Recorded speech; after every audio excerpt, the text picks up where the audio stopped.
Well, it's not often covered in the news anymore, but American forces are still fighting in Afghanistan. It's been 17 years since we first sent troops there to topple the Taliban government.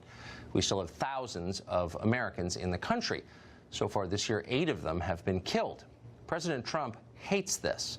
We happen to know he has often complained to people around him about the quagmire that Afghanistan has become. You remember that when he ran for president, one of Trump's central promises was to keep America out of pointless foreign wars like this one. Permanent Washington despised him for saying that because it implicated them in their failures. But voters appreciated hearing it. And yet somehow the war in Afghanistan has continued to this day fruitlessly. That's thanks almost entirely to bullying from our thoroughly discredited foreign policy establishment.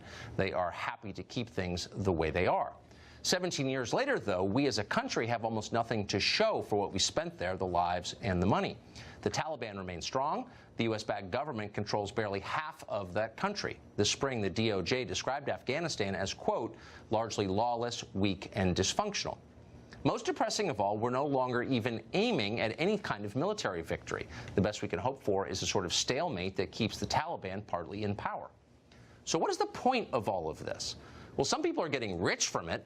Drive through the D.C. suburbs sometime and see for yourself. But most Americans derive no benefit at all. Some families are paying the highest possible price. 2 years in, it's not too late for the president to deliver on a campaign promise he once made and end this disaster. Tomorrow might be a good day to start with that. San Francisco, one of the